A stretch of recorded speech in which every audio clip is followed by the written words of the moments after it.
salam sejahtera untuk kita semua.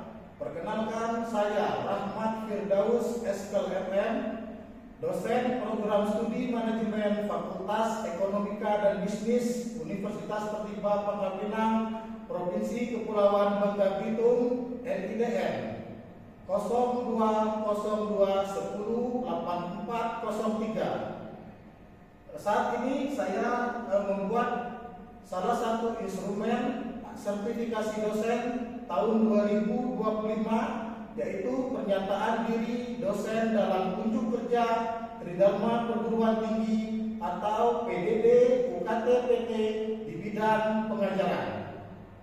Pada kesempatan kali ini, saya akan menjelaskan sekilas salah satu mata kuliah yang saya ampu pada program studi manajemen Fakultas Ekonomika dan Bisnis Universitas Pertiba, yaitu mata kuliah manajemen pemasaran dengan kode mata kuliah MPB.401 dengan bobot 3 SKS.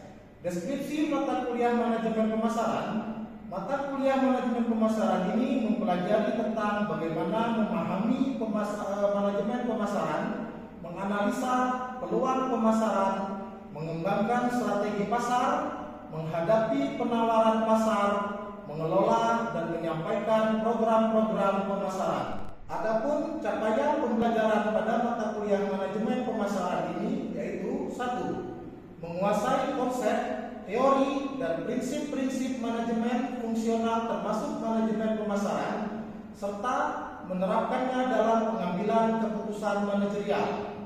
2. Mahasiswa mampu merancang dan mengevaluasi strategi pemasaran berdasarkan data pasar, perilaku konsumen, dan tren industri dengan pendekatan analisis dan kreatif.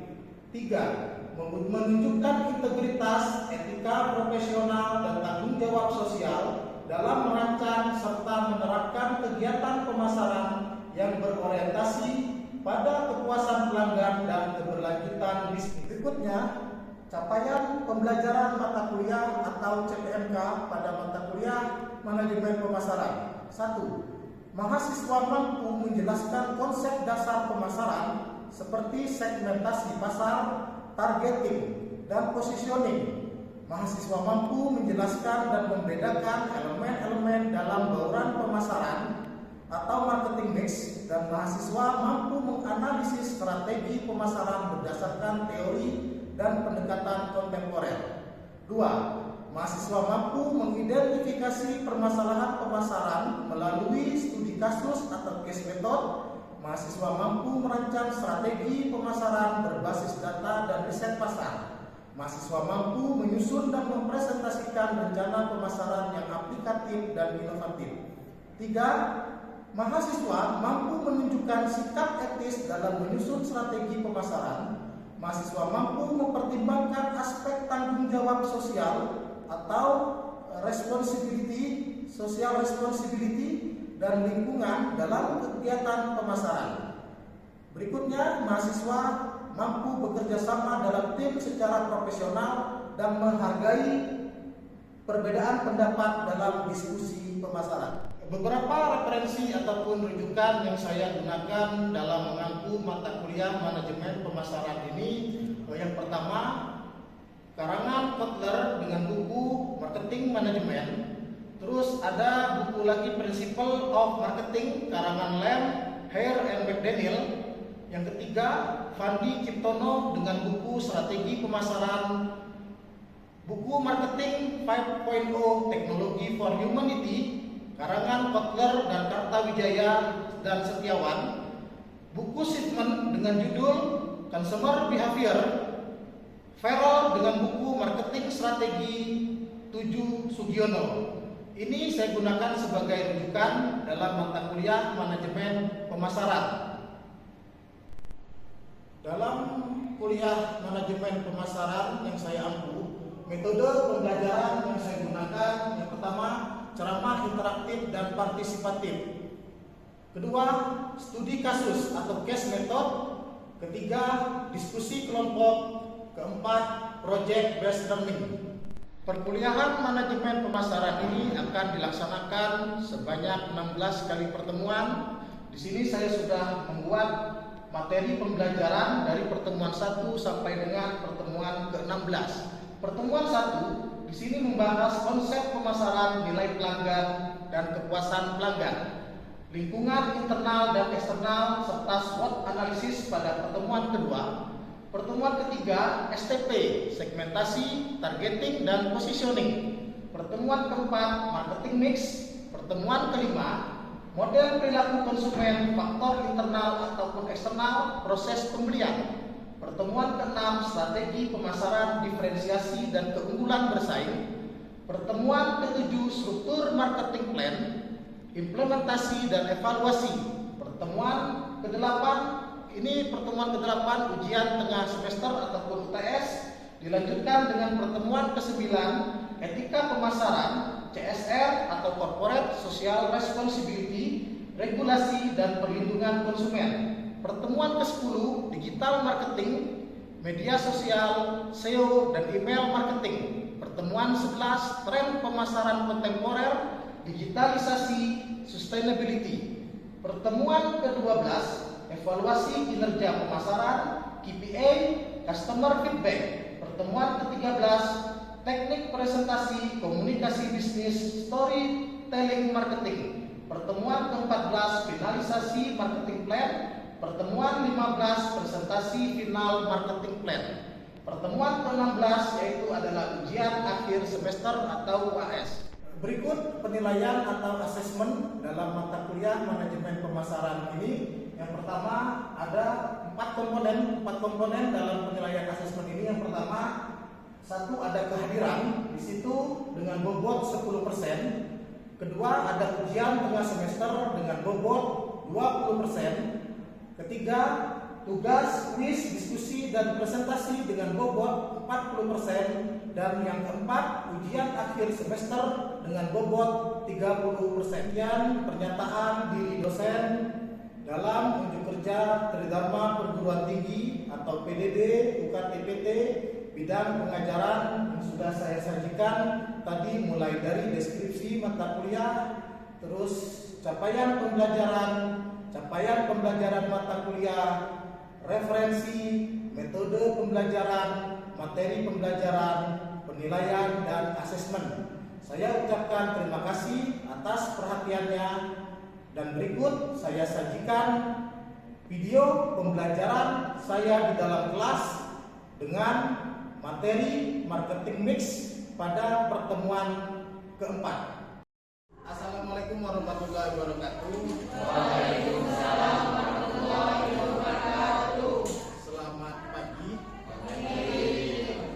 Ketemu lagi pertemuan kita, pertemuan ketiga untuk mata kuliah manajemen pemasaran. Jadi minggu ini materi kita tentang marketing mix atau biasa yang sering disebut dengan bauran pemasaran.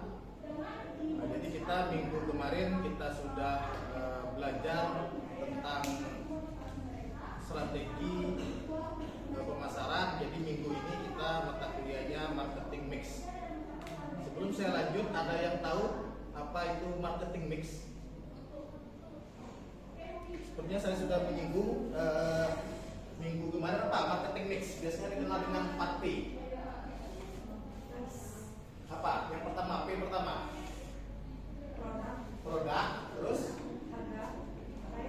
price, harga, terus apa lagi? Price ya, harga. Terus pertama ada produk ya, produk bisa barang, bisa jasa, terus ada price, ada harga, terus ada price tempat, ada atau distribusinya atau lokasi, terus ada promosi ya. Jadi ada 4P, tapi nanti 4P itu berkembang jadi 7P. Nanti kita lihat di di materi yang akan saya sampaikan. Nah, ini pengertian dari marketing mix. Bauran pemasaran merupakan seperangkat alat pemasaran yang digunakan perusahaan untuk mencapai tujuan pemasaran dalam memenuhi target pasarnya. available to business to gain direction it is seeking from its target market in relation to its marketing objective. Merupakan alat yang sesuai untuk sebuah bisnis guna mendapatkan reaksi dari target pasar dalam kaitannya dengan tujuan pemasaran. Ini menurut Kotler 1997, bauran pemasaran adalah sejumlah alat-alat pemasaran yang digunakan perusahaan untuk meyakinkan objek pemasaran atau target pasar yang dituju. Nah, ini pengertian lainnya. Bauran pemasaran adalah unsur atau elemen internal penting yang membentuk program pemasaran. Sebuah organisasi bauran pemasaran merupakan salah satu konsep universal yang telah dikembangkan dalam pemasaran. Jadi nanti kalau kita berhubungan dengan manajemen pemasaran, jadi harus memahami terkait marketing ini 4P tadi, produknya, karena harus ada produk yang dijualnya apa, baik itu berupa barang ataupun berupa jasa. Kalau berupa barang apa? Bisa contohnya handphone atau laptop, ya, atau sepatu, tas. Kalau yang berupa jasa apa? Usaha apa berupa jasa? Usaha jahit, pangkas rambut, bengkel, sepatu, terus apa? Laundry. Ya. Kalau perhotelan maksudnya jasa, jasa ya. Kalau usaha kuliner atau tempat makan apa? Jasa dan barang ya. Ada barangnya, ada jasanya, jadi ada barangnya dan ada pelayanannya. Nah, ini marketing mix ada 4 tadi, ada price, product, promotion, dan place. Nah, ini berkembang menjadi 7, ada people, ada manusianya atau sumber daya manusianya, terus ada prosesnya, terus ada physical environment atau physical evidence, itu bentuk apa namanya, bukti fisiknya, bukti fisik. Nah, ini ada 7, bahkan mungkin bisa berkembang lagi untuk apa, marketing mix ini bukan hanya 7, mungkin bisa 9. Dikatakan marketing mix, tujuan pemasaran. Apa sih sebenarnya tujuan dari pemasaran? Apa tujuannya? Apa tujuannya? Tujuan dari pemasaran apa? Pastikan apa? Didapatkan keuntungan atau laba. Jenis produknya apa? Target pasarnya. Siapa target pasarnya? Kalau kita berbicara pemasaran, biasanya ada segmentasinya. Nah, nanti di pertemuan berikutnya ada segmentasi, ada targeting, ada positioning, biasanya disebut dengan STP. Ada segmentasinya. Siapa segmentasinya? Ketika kita membuat sebuah produk harus ada segmentasinya siapa? Kalau misalnya kayak kafe di depan, seharusnya siapa segmentasinya? Mahasiswa. Dari harganya gimana? Kita harus menyesuaikan kan? Ya, ketika kita ada targetnya mahasiswa, berapa sih uang jajan mahasiswa? Kira-kira kafe di situ udah sesuai belum? Dengan apa targetnya tadi? Targetnya mahasiswa. Mungkin situ karena kita di sini ada kampus ya, ada event, ada sekolah. Harusnya kan targetnya mahasiswa, target utamanya pelajar. Berarti harganya juga harus disesuaikan.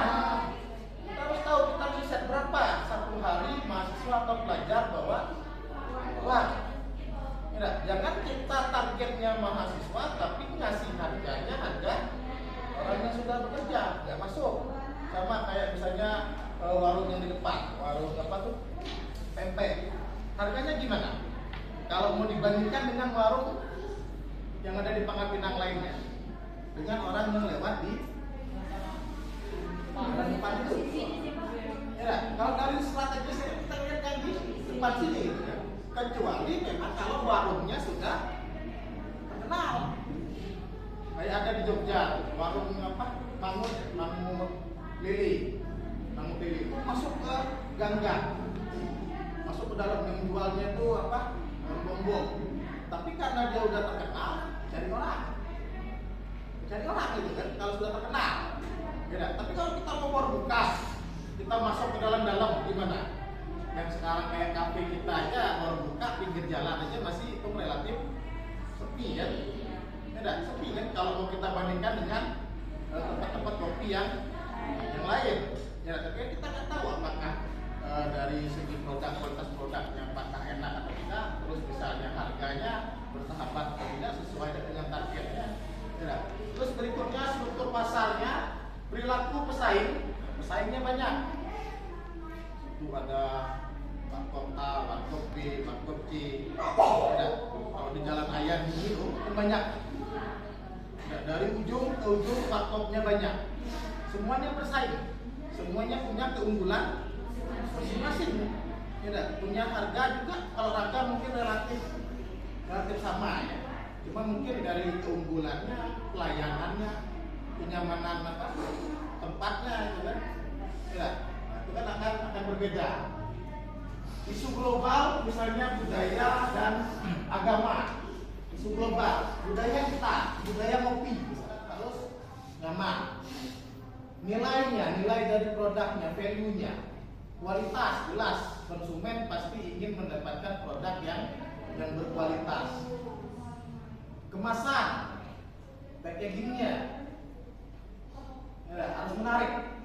Kalau zaman dulu kita lihat kemasan produk makanan itu kadang kalau yang tradisional zaman dulu alatnya belum ada, pakai lilin ya, bungkus bungkus ini pakai lilin ya. Kalau produknya makanan sekarang banyak perekatnya, ada yang bisa bentuknya macam-macam sekarang dengan warna yang menarik, desain yang menarik. Branding merek ini penting. Ya, kalau orang ada nyebut apalah arti sebuah nama, ya sangat berarti. Ya, karena apa? Ketika merek atau brandingnya sudah melekat di konsumen, itu kan akan ingat kita menggunakan media sosial. Tapi memang kalau kita melihat sekarang banyak orang sudah kadang beralihnya ke media sosial. Banyak platform yang bisa digunakan untuk melakukan promosi. Nah, ini contohnya misalnya kan, apalagi dulu musim beli kendaraan tanpa DP bisa langsung dibawa pulang. Ada yang skemanya 12 bulan, ada yang 2 tahun, ada yang 5 tahun, bahkan ada yang sampai 15 tahun kalau untuk rumah. Ini untuk place, ada retail, eceran,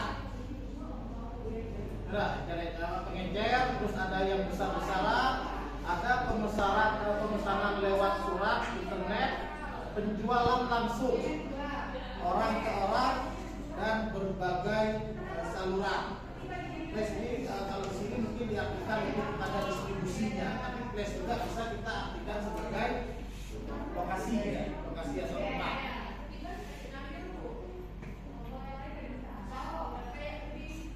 Nah, ini merupakan sarana di mana produk dan jasa dari produsen sampai ke konsumen. Produk atau jasa semakin baik bagi bisnis. Nah, kalau semakin banyak semakin bagus.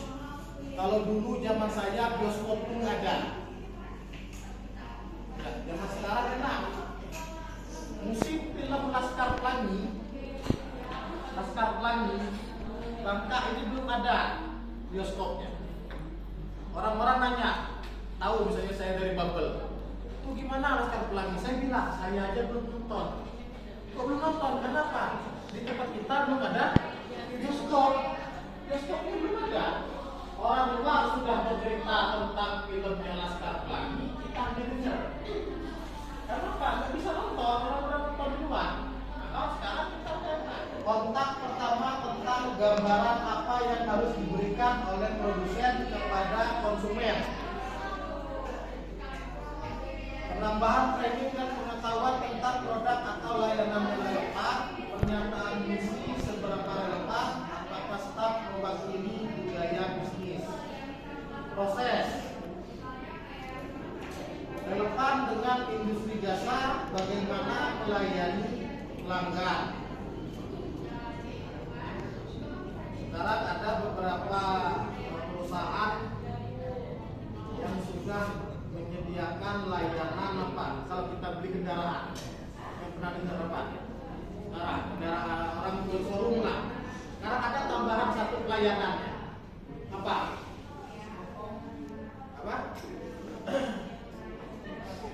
Apa biasanya di kendaraan sampai sekarang di terakhir ini ada lagi tambahan satu layanannya. Apa? Layanan purna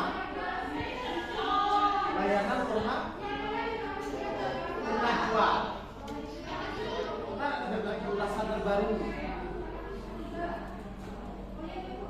Ulasannya kita lihat kadang-kadang orang di promonya menarik nih, di promosinya. Kita misalnya layanan apa, penginapan, kamarnya bersih, rapi, tidak berbau. Ternyata setelah kita datang melihat langsung dan ditambah lihat ulasannya, macam-macam kan? Tidak, kamarnya kotor, kamar mandinya berbau, misalnya kamarnya lembab, spraynya kosong. Silakan terkait materi yang sudah saya sampaikan tadi dari awal, ada terkait ini marketing mix. Silakan kalau ada yang ingin bertanya.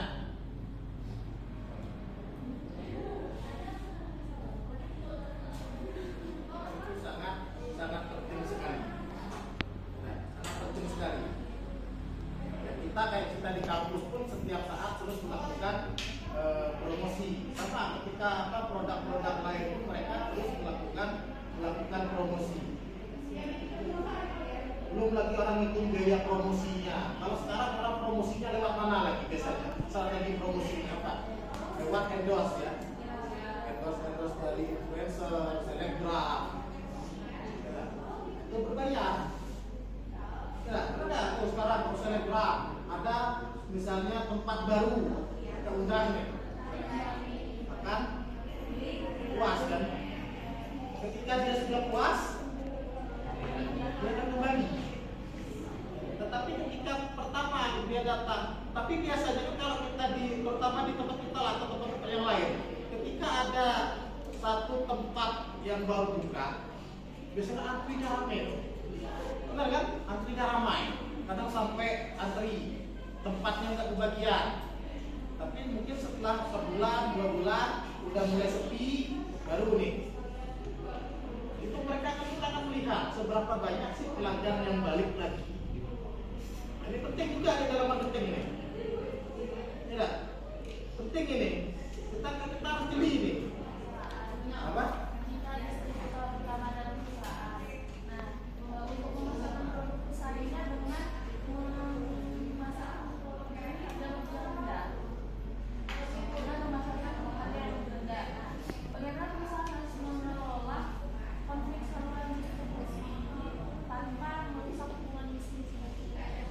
Dengan pesaing. Ya. Kalau dia menerapkan dengan harga murah, itu ada strateginya, tergantung produknya sejenis atau tidak. Produknya sejenis. Nah, produknya sejenis. Misalnya produknya apa? Misalnya kendaraan lah. Produk kendaraan atau misalnya handphone ataupun yang lain sejenis nih.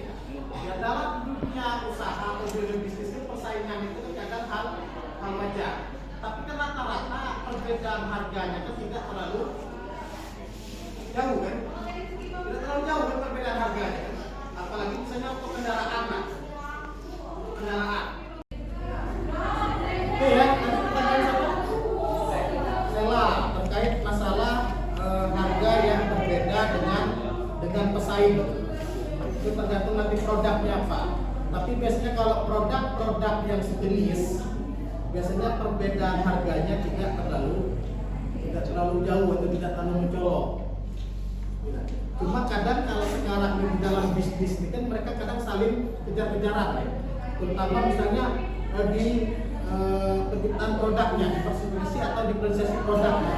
Kalau dari segi harga biasanya mereka harganya memang mungkin terjadi perbedaan tapi biasanya tidak jauh. tidak jauh ya. Kendaraan lah misalnya 14 juta sekian. Karena misalnya perbedaan dengan merek lain cuma beda 1 juta misalnya. Bedanya 1 juta. Tapi itu kan kembali lagi ke jenis produknya, kualitas produknya, fiturnya sama atau tidak gitu kan. Kalau secara segi persaingan bisnis saya kira nggak bikin hubungan jadi apa? Jadi tidak bagus karena kan memang ya namanya perusahaan kan bersaing untuk mendapatkan konsumen, kecuali yang mereka sudah bergabung dalam suatu komunitas ataupun paguyuban menerapkan harga yang rendah. Misalnya sepakati ini, misalnya kita usaha bisnis biasanya fotokopi ataupun pencucian kendaraan, ya dah. Kayak pencucian kendaraan itu kan biasanya mereka ada paguyubannya. Mereka kan akan bersama nih, menetapkan berapa harga untuk 1 kali cuci kendaraan misalnya. 50.000, disepakati 50.000. Nah, kalau kita ada satu yang dijual di harga di bawah 50.000, nah itu bermasalah. Berarti tidak mengikuti kesepakatan. Kalau dia menjual dia menaruh tarif di atas, tidak masalah. Tapi kalau mereka sudah dalam ada perkumpulannya. Tapi kalau misalnya seandainya nggak ada, ya kan mereka bersaing sama kayak tiket pesawat. Tiket pesawat itu kan beda harganya, tapi tidak jauh. Tidak jauh kan? Ada yang dijual dengan 870.000 misalnya. Ada yang jual dengan 850. Perbedaannya paling 20.000, 50.000. Jadi itu mungkin tidak mengganggu hubungan bisnis antar perusahaan, kecuali itu tadi misalnya mereka sudah berkumpul dalam bersepakat dalam satu komunitas atau satu paguyuban. Kalau setahu saya itu kayak pencucian mobil itu ada tuh perkumpulannya. Terus fotokopi itu kalau saya tidak salah juga ada. Berapa satu lembar fotokopi sekarang? 500. Berarti kita harus sepakat fotokopi ya, sepakat dengan harga 500 satu lembar. Ketika dia jualnya di bawah 500, nah itu berarti sudah langka, itu kan berpengaruh terhadap hubungan bisnisnya. Gitu. Jadi nggak boleh nih harusnya tempat dan toko si A misalnya dengan orang kita sudah sepakat ternyata dijual 300 misalnya, tapi bisa dia mau melebihkan nggak masalah. Oh dia jual dengan harga 600 ya. Masalah, orang kan akan memilih gitu di mana untuk pergi ke tempat mana yang dia suka. Cuma kadang orang ini konsumen terjadi perbedaan 1.000 pun, benar kan? Terjadi perbedaan harga 1.000 pun orang akan beralih, apalagi khususnya ibu-ibu rumah tangga pergi belanja bulanan. Oh, tempat toko si A harga minyak goreng misalnya 19.000. Di tempat lainnya ya mahal. Nah, repot juga ketika kita belanja bulanan misalnya ibu rumah tangga beli beras di toko A, beli minyak di toko B, beli sabun di toko C. Repot kita harus keliling gitu, karena mereka di satu tempat. Oke, jelas? Ada lagi yang lain? Kalau nggak ada, kita cukupkan sampai di sini pertemuan kita untuk materi marketing mix. Semoga memberikan manfaat. Silakan nanti dipelajari di referensi terkait manajemen pemasaran khususnya marketing mix. Silakan nanti dieksplor banyak referensi yang berkaitan dengan materi yang saya sampaikan. Terima kasih, mohon maaf apabila ada kekurangan.